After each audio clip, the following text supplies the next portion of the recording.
online branch has our mission aligned, of course, with Oregon's branch, Oregon State and national. And so all of our programs, we try to focus on the mission of education and equity and research and education and advocacy, and our vision of equity for all. And so we're very pleased to have Trish with us this evening because she certainly has things to share about that. I had this introduction, which with my background, you can't really see it, but I had this introduction that I was going to read with all these wonderful things about Trish. But I think pretty much we know most of them, that she was that she was the public policy state chair for 8 years and is still an advisor to the new public policy team, which seems to be full steam ahead. And she served as an unpaid lobbyist during that whole time, which is really a big deal and something we should all be really grateful for. And she is just on the, well, as you know, has been for 6 years on the National Public Policy Committee, and now she's on the National Diversity and Inclusion Committee and creating webinars and just moving forward. I don't know where she finds the time to do all of these things for AAUW and continue to be active in the League of Women Voters and the Portland Justice Interest Group and Allies for Healthy Oregon and more. Whether Trish has any personal time to herself or her painting or her family, I don't know where she finds it, but she does because she's Wonder Woman. And so I won't say any more. You all know Trish, and we can't wait to hear what she has to tell us about the midterms, how they affect women, and her new role in the state as DEIB person. Trish? Well, you know, what what keeps me going is you all, because I find what you think about and do so fascinating that, you know, I just think the mutual sharing is what it's all about. I'm going to just say DEIB. The B, everybody, is about belonging. And there's a presentation I made today that's going to be on the national website about belonging. So as an addition to diversity, equity, and inclusion. And the way, I guess, one of the quips is that I got from the internet is diversity is asking someone to the party, equity is asking them to dance, but belonging is knowing all the songs. So anyway, I'll leave that portion for your future attention and any questions. But primarily, I thought I was here to talk about the election. And, you know, I don't, in some ways, really know what I can add. And when I talk about, you know, you asked me to talk about how does it have an impact on women, I don't know, excuse me, exactly how it, you know, affects women as opposed to men or others. So I'm going to kind of dig deeper into some aspects that I think might be relevant to that issue, you know, to the how it has an impact on women. But it's also a little bit broader, you know, what happened in the midterms. Well, one woman out of three, Tina Kotek, got voted in as our governor. Interestingly enough, it was by a 47% plurality. None of the candidates got a majority. And I'll get into some of her tasks shortly, but I wonder about the impact of that on her ability to get things done. One wonders, you know, why?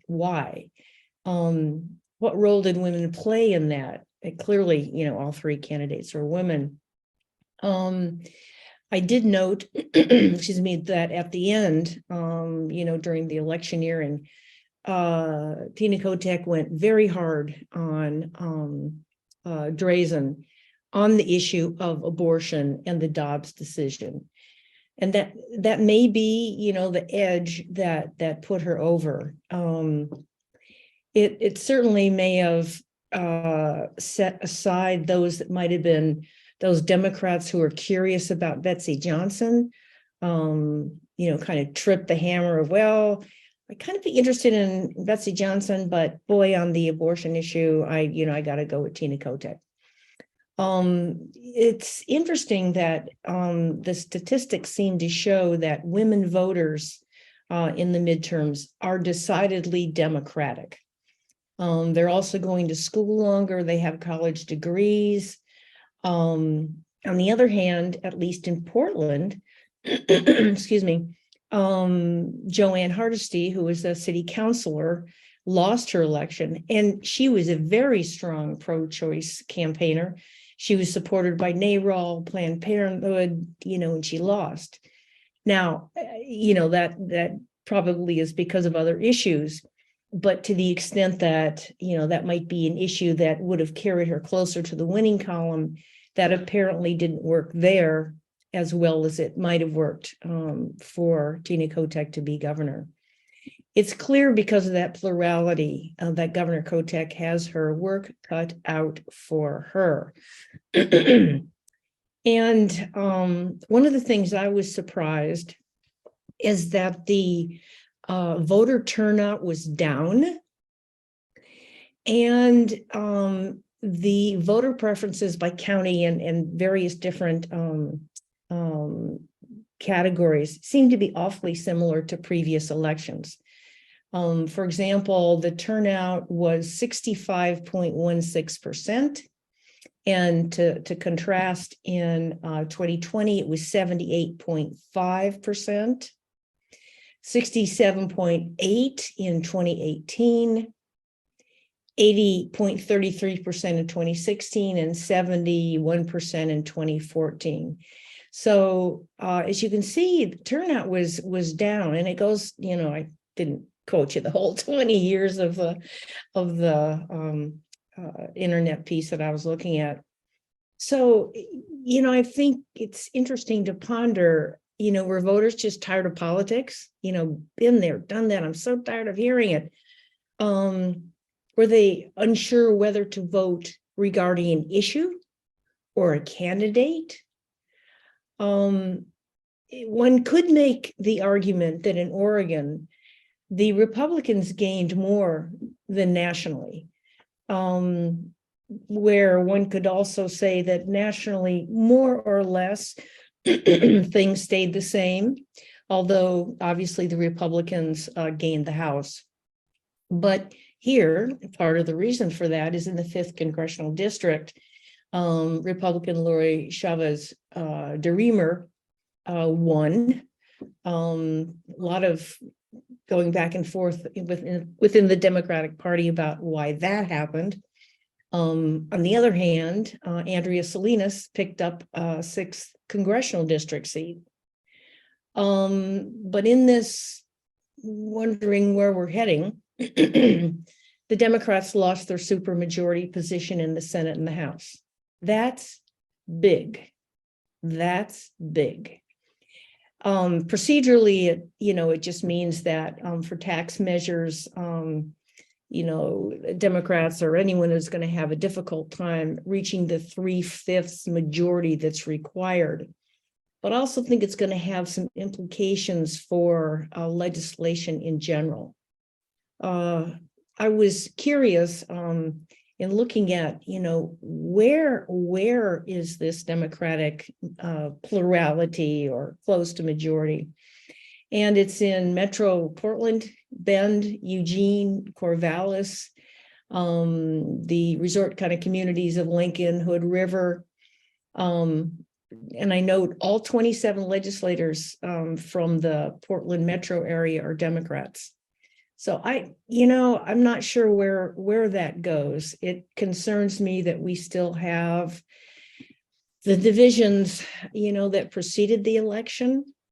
I don't know about you, but I sure was surprised at the outcome. In terms of the Senate and the House, state Senate and state House, the Democrats won 17 out of 30 seats, and in the House, 25 of the 35 seats. The leadership has already been set for both Senate and House in terms of who's going to be the majority leader, et cetera.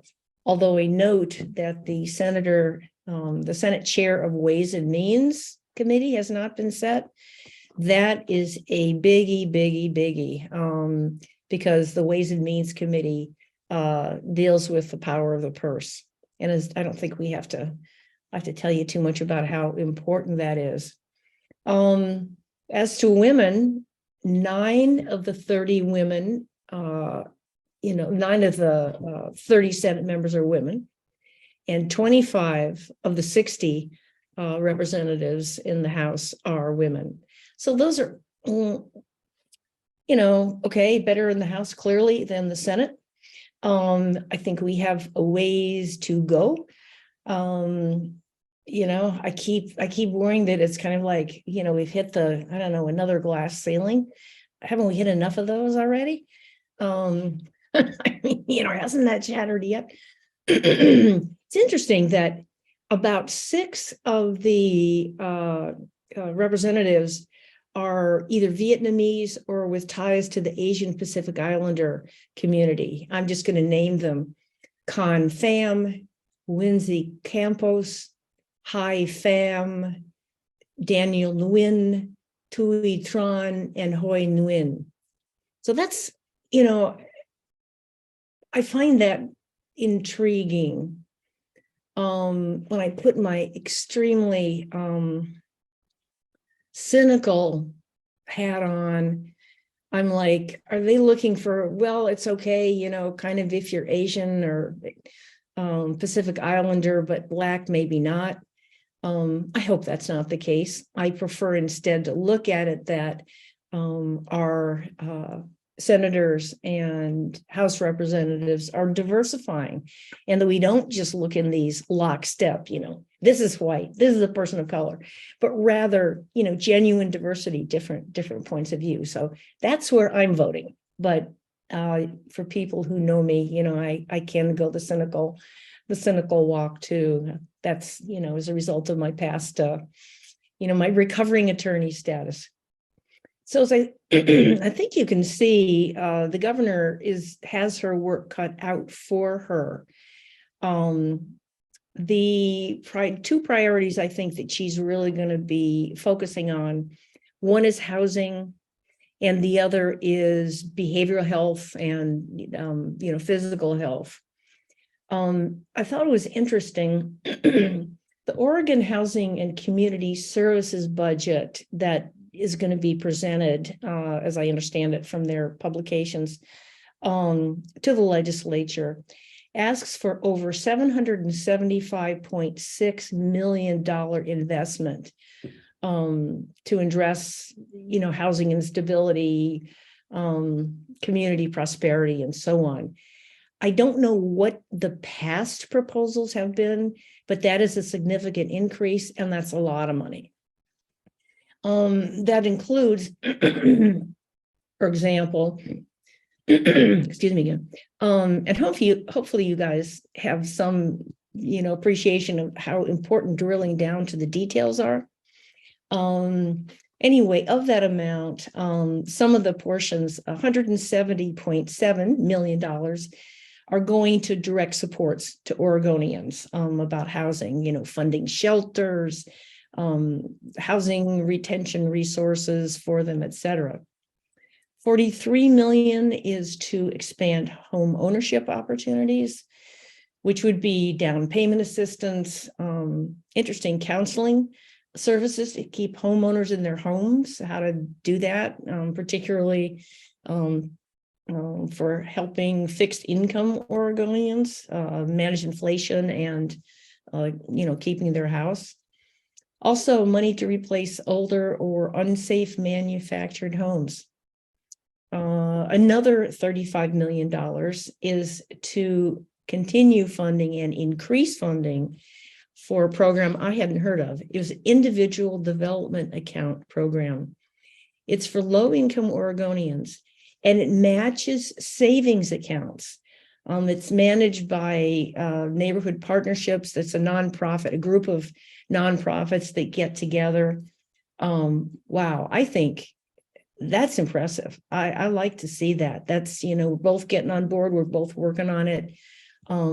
Giving people a sense of ownership as well, and a sense of achievement and accomplishment when they do move forward here. So anyway, there's going to be a lot on the housing issue, and I know a number of cities are anxiously looking forward. Meow, excuse me, I want to make sure to include my cat who's sitting over here, but anxiously looking forward to major dollars being sent their way to deal with the housing issues. Behavioral health, lots going on. The state hospital mess is presumably going to be looked into, including the whole aid and assist. In other words, if someone's arrested for something, are they capable of aiding and assisting in their defense? Traditionally, if they weren't, they got sent to the state hospital, but now there aren't sufficient beds.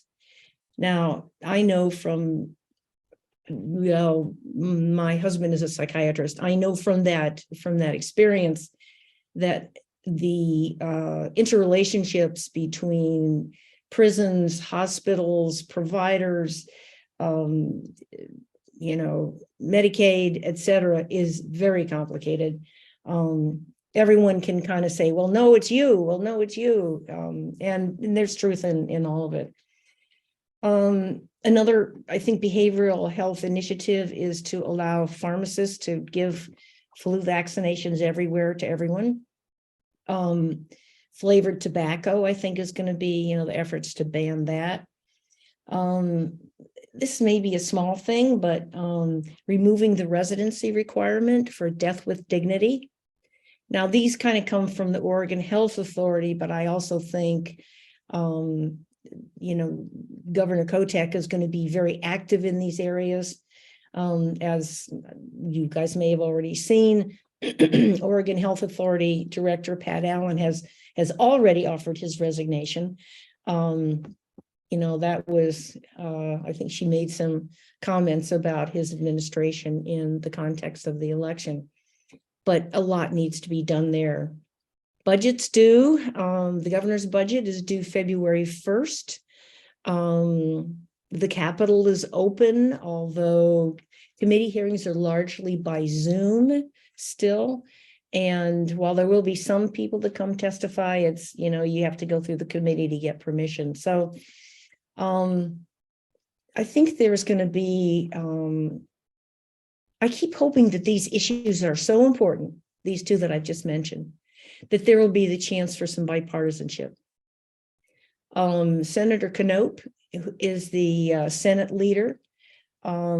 He definitely has a Republican point of view, but I think he's reasonable. And he, for example, was very helpful in getting the Fair Pay Act passed years ago. Indeed, I would say instrumental. I found also the ballot measures fascinating. The measure 114, the one on guns. Can you believe that this passed? I mean, ... As many of you know, it requires a permit, which, will have an actual background check, actual taking of a gun use class, photo ID, fingerprinting, etc. But also banning the sale of magazines that hold more than 10 rounds. Now, there's no doubt, and I don't know whether the litigation has already been filed. It may, even as we speak, questioning particularly the magazine gun limitation. And, the law here is interesting. Both California and Washington have similar laws. And in California, a lower court has said, yeah, this kind of thing is okay. But in the last session, although the US Supreme Court didn't deal with this issue in particular, the way they decided the decision, I think, leads a lot of people to be concerned about whether this will, pass constitutional muster. And I'm referring to the case Northwest State Rifle Association versus Bruin, B as in boy, RUEN. That dealt with the New York law that forced people applying for a concealed carry permit to show a special need to have that permit.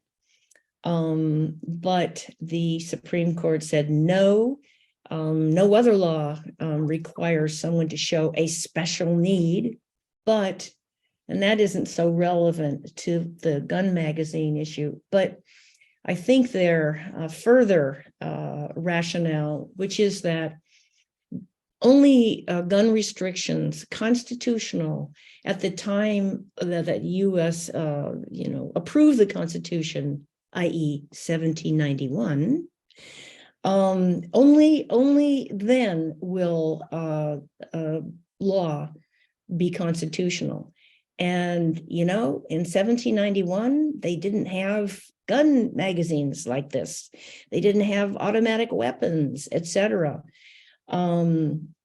This is the same kind of reasoning that was used in the Dobbs abortion case, that we're somehow retrojecting to 1791. Well, if abortion was common then, it'll be constitutional, but if it wasn't, it isn't. I also have grave concerns about the Moore case, which is coming up on elections, which would say that state legislatures solely, not federal courts, not even state courts, have the right to determine how elections proceed. I mean, arguably, they could say, the governor decides, or regardless of what the election was, XYZ could happen. The notion is, going back to the Constitution, which talks about states having the ability to oversee federal elections. So, but it doesn't say state legislatures. It doesn't say not state courts. But anyway, it will be interesting to see if this whole originalism concept sticks. Another, and I'm almost finished here, but another thing I found fascinating was the slavery, the slavery amendment that was ballot measure 112. It repealed from the state constitution language that allowed the use of slavery and involuntary servitude in criminal punishments. 112 said no more. In Oregon, this passed by only 55%. Now, there's a national movement to do this, and I'm going to cite some percentage in other states that passed this, but again, the percentages are fascinating. In Colorado in 2018, 66%, New Hampshire 68%, Utah 80%, Tennessee 80%, Alabama 77%, and those are beyond 2018. And the legislation was sponsored by Democrats, but only opposed by 11 of 33 Republicans. There wasn't a campaign opposed to the amendment. Now, the Oregon Sheriff's Association did put something in the voter's guide saying that they don't condone or support involuntary servitude, but the measure, quote, creates unintended consequences for Oregon jails that will result in the elimination of all reformative programs and increased costs to local jail operations. Well, that's been pretty much debunked. And that seems a rather, shall we say, not an incredibly strong, statement against. But, in Oregon, slavery was barred from our founding. Was was this seen as some sort of wokeness thing? Was there a GOP signal to oppose it? Is it images of, PDX and their streets? I don't know. It's interesting that it kind of followed the general turnout. Again, guns that again passed by 50.7%. So I guess the message is, I don't know, are we beginning to agree, or are we sharpening our disagreement? I don't know. Fascinating election. I don't know about you, but as I say, I was shocked, pleasantly surprised in certain aspects. But where does this go for women? I don't know. We got to keep on trucking, working. There you go.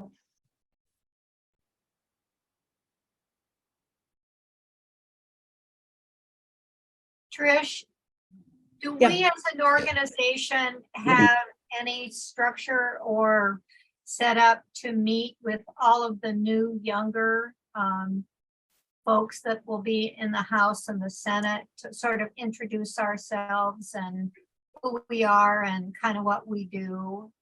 I know that you formed a lot of relationships, but now we have all of these young people. So younger, young people. Yeah, and yeah. people of color. So are we going to make an effort to reach out to them as an organization? Well, first, very insightful, Penny. There is indeed a whole new game in town. And I think, on the one hand, they might be cowed, excuse me, by leadership. Excuse me. But on the other hand, they may be more independent. So it's, hard to know what direction they may go. The State Public Policy Committee is talking about, excuse me, in particular, dealing with branches, talking with branches about establishing direct contacts with their representatives. I haven't heard yet of a concerted effort to, reach out to, every new representative, but maybe that's something that you might want to write an email to our co-chairs, Claire Berger and Nadine Rosen, and say, hey, this seems like a pretty good opportunity. Why don't we get in there on the ground floor and introduce ourselves and what we stand for? And, particularly with respect to the branches, and their representatives, but a lot of opportunities. Yeah. Good question. Yeah, it is a great question. And it might also be a function of Lobby Day, something that Lobby Day could set up a meeting, an opportunity to meet with the group of people. So add that to your email, Penny. Well, Here, I'm Claire pulling up said at a meeting the other night or the other day that she wasn't going to have a lobby day. So I don't know. Yeah, I think that's still up in the air exactly where that's going to go. Okay. They're, they have a lot on their plate. Yeah. It's just a whole new way of doing, what are we going to do? How much can we do? It's a whole different process. So I really hand it to them for standing up and moving forward and doing so well. So, yeah. Trish, do you know why the Democrats sort of abandoned McLeod Skinner?